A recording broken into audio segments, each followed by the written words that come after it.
আসসালামু আলাইকুম, স্বাগত জানাচ্ছি আন্তর্জাতিক সংবাদে। সংবাদের শুরুতে থাকছে সংবাদ শিরোনাম। জাতিসংঘ শান্তিরক্ষীদের ওপর ইসরায়েলের হামলা, ইহুদিদের উৎসব সারাডে উপলক্ষে মসজিদে মুসল্লিদের প্রবেশ নিষিদ্ধ করেছে ইসরায়েল। পাকিস্তানের সেনাবাহিনী আল্লাহর সেনাবাহিনী, সৈন্যরা আল্লাহর নামে যুদ্ধ করে বলেছেন মুনির। জাতিসংঘ শান্তিরক্ষীদের ওপর ইসরায়েলের হামলা, স্বাধীন ফিলিস্তিন রাষ্ট্র গঠন করতে দেয়া হবে না বলেছেন বেনিয়ামিন নেতানিয়াহু। আশ্রয় প্রার্থীদের জন্য আরও কঠোর হচ্ছে যুক্তরাজ্যের আইন। জাতিসংঘ শান্তিরক্ষীদের ওপর ইসরায়েলের হামলা, ইহুদিদের উৎসব সারাডে উপলক্ষে মসজিদে মুসল্লিদের প্রবেশ নিষিদ্ধ করেছে ইসরায়েল। অধিকৃত পশ্চিম তীরের হেব্রনে ইহুদিদের সারাডে উৎসবকে কেন্দ্র করে ইব্রাহিমী মসজিদে মুসল্লিদের প্রবেশ নিষিদ্ধ করেছে ইসরায়েলি সেনারা এবং শহরটিতে কারফিউ জারি করা হয়েছে। শোভাযাত্রার নিরাপত্তা নিশ্চিত করতে সেনারা পুরো ওল্ড সিটি ঘিরে ফেলায় সাধারণ মানুষের জীবনে ভোগান্তি দেখা দিয়েছে। মানবাধিকার কর্মীরা অভিযোগ করেছে, উৎসবের আড়ালে মসজিদ দখল করে সেটিকে সিনাগগে পরিণত করার পরিকল্পনাই এই পদক্ষেপের মূল লক্ষ্য। ইব্রাহিমী মসজিদ দীর্ঘদিন ধরেই ইহুদি বসতি স্থাপন এবং সামরিক নিয়ন্ত্রণের চাপের মুখে রয়েছে। 1994 সালের গণহত্যার পর থেকেই মসজিদটি ভাগ করে এর বড় অংশ ইহুদিদের নিয়ন্ত্রণে রাখা হয়েছে। এছাড়া যুদ্ধবিরতির মধ্যেও পশ্চিম তীর এবং গাজায় ইসরায়েলি হামলায় বেশ কয়েকজন ফিলিস্তিনি নিহত হয়েছেন। জেরুজালেমের মন্ত্রিসভায় বৈঠকে বেনিয়ামিন নেতানিয়াহু ঘোষণা করেছেন, কোনো অবস্থাতেই তারা ফিলিস্তিনি রাষ্ট্র মেনে নেবে না এবং গাজায় হামাসকে নিরস্ত্র করার প্রক্রিয়া চালিয়ে যাওয়া হবে, যা ট্রাম্প প্রশাসনের নির্দেশনার সঙ্গে সামঞ্জস্যপূর্ণ বলে তিনি দাবি করেছেন। একই সময়ে গাজার পূর্বাঞ্চলে ইসরায়েলি বন্দীদের মরদেহ উদ্ধারের প্রচেষ্টা চলছে, যেখানে মার্কিন মধ্যস্থ চুক্তি অনুযায়ী একজন ইসরায়েলের মরদেহের বিনিময়ে 15টি ফিলিস্তিনের মৃতদেহ ফেরত দেওয়া হবে। পাকিস্তানের সেনাবাহিনী আল্লাহর সেনাবাহিনী, সৈন্যরা আল্লাহর নামে যুদ্ধ করে বলেছেন মুনির। চলতি বছরের মে মাসে ভারত পাকিস্তান সংঘাতের প্রসঙ্গ তুলে পাকিস্তানের সেনাপ্রধান ফিল্ড মার্শাল আসিম মুনির বলেছেন, আল্লাহর অনুগ্রহেই শত্রুরা সেদিন পরাজিত হয়েছিল এবং পাকিস্তান সেনাবাহিনী আল্লাহর নামে যুদ্ধ করে।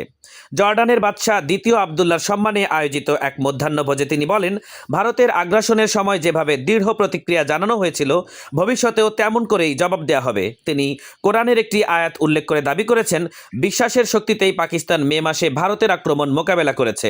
ওই সময় পাহেলগামে পর্যটকদের ওপর হামলার জন্য ভারত পাকিস্তানকে দায়ী করলে পরিস্থিতি চরম উত্তপ্ত হয়ে ওঠে এবং দুই দেশ অপারেশন সিন্দুর এবং অপারেশন বুনিয়ান মারসুস নামে পাল্টা হামলা চালায় এবং তারা যুদ্ধে জড়িয়ে পড়ে। মার্কিন মধ্যস্থতায় 10ই মে যুদ্ধবিরতি হলে উত্তেজনা কমে আসে এবং পরবর্তী সময়ে মুনিরকে যুদ্ধকালীন নেতৃত্বের স্বীকৃতিস্বরূপ ফিল্ড মার্শাল পদে উন্নীত করা হয়। জাতিসংঘ শান্তিরক্ষীদের ওপর ইসরায়েলের হামলা, দক্ষিণ লেবাননে জাতিসংঘ শান্তিরক্ষী বাহিনী ইউনিফিলের দিকে ইসরায়েলি বাহিনী গুলি চালিয়েছে বলে অভিযোগ করা হয়েছে।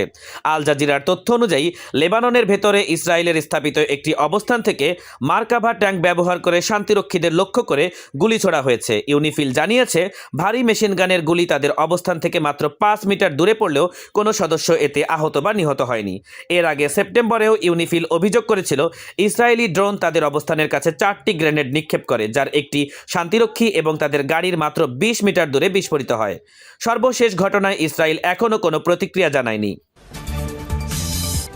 স্বাধীন ফিলিস্তিন রাষ্ট্র গঠন করতে দেয়া হবে না বলেছেন বেনিয়ামিন নেতানিয়াহু। ইসরায়েলি প্রধানমন্ত্রী বেনিয়ামিন নেতানিয়াহু আবারও ঘোষণা দিয়েছেন যে জর্ডান নদীর পশ্চিম তীর বা গাজার কোনো ভূখণ্ডেই ফিলিস্তিনি রাষ্ট্র গঠনের অনুমতি দেবে না ইসরায়েল। পাশাপাশি গাজাকে সম্পূর্ণ বেসামরিকীকরণ এবং হামাসকে নিরস্ত্র করার পরিকল্পনাও তিনি পুনর্ব্যক্ত করেছেন। রোববার এক বৈঠকে তিনি বলেন, ট্রাম্পের মধ্যস্থতায় হওয়া 20 দফার যুদ্ধবিরতির চুক্তিতেও গাজাকে অস্ত্রমুক্ত করার বিষয়টি স্পষ্ট, তাই এ নিয়ে কোনো ব্যাখ্যা বা স্বীকৃতির আর কোনো প্রয়োজন নেই। এদিকে দীর্ঘ আগ্রাসনের পর এখন সৌদি আরবের সঙ্গে কূটনৈতিক সম্পর্ক স্থাপনে আগ্রহ দেখাচ্ছে ইসরায়েল, যেখানে শর্ত হিসেবে তারা যুক্তরাষ্ট্রকে বলেছে, রিয়াদ যদি F-35 যুদ্ধবিমান কিনতে চায় তবে সৌদি ইসরায়েলের সম্পর্ক স্থাপন করতে হবে। আগামী 18ই নভেম্বর হোয়াইট হাউসে ক্রাউন প্রিন্স সালমান এবং প্রেসিডেন্ট ডোনাল্ড ট্রাম্পের বৈঠকে F-35 ক্রয়, নিরাপত্তা চুক্তি এবং ইসরায়েল সৌদি আরব সম্পর্ক স্থাপনের ইস্যু নিয়ে গুরুত্বপূর্ণ আলোচনা হবে। আশ্রয় প্রার্থীদের জন্য আরও কঠোর হচ্ছে যুক্তরাজ্যের আইন। যুক্তরাজ্যে আশ্রয় প্রার্থীদের জন্য নীতি আরও কঠোর করেছে লেবার সরকার। এতদিন যেখানে শরণার্থী মর্যাদার মেয়াদ ছিল 5 বছর, পরে স্থায়ী নাগরিকত্বের আবেদন করা যেত, সেখানে নতুন নীতিতে তা কমিয়ে 30 মাস করা হচ্ছে এবং স্থায়ীভাবে বসবাসের আবেদনের আগে অপেক্ষা করতে হবে অন্তত 20 বছর। ইংলিশ চ্যানেল হয়ে অবৈধভাবে প্রবেশকারী শরণার্থীদের সংখ্যা বাড়ায় স্থানীয়দের চাপ, সরকারি ব্যয় বৃদ্ধি এবং রিফর্ম ইউকে পার্টির জনপ্রিয়তা বৃদ্ধির প্রেক্ষাপটে এই সিদ্ধান্ত নেওয়া হয়েছে। স্বরাষ্ট্রমন্ত্রী শাবানা মাহমুদ জানিয়েছেন, শরণার্থী মর্যাদা এখন সাময়িক প্রক্রিয়া হিসেবে বিবেচিত হবে এবং প্রতি 30 মাস অন্তর তাদের অবস্থা পর্যালোচনা করা হবে। নিজ দেশ নিরাপদ হয়ে উঠলে ফেরত পাঠানো হবে, আর যুক্তরাজ্যে অবদান রাখলে আগে স্থায়ী বসবাসের সুযোগ মিলতে পারে। চলতি বছর জুন পর্যন্ত দেশে আশ্রয়ের আবেদন করেছিল 1,10,000-এরও বেশি মানুষ এবং প্রায় 40,000 শরণার্থী অবৈধভাবে ইংলিশ চ্যানেল পাড়ি দিয়ে দেশটিতে প্রবেশ করেছেন।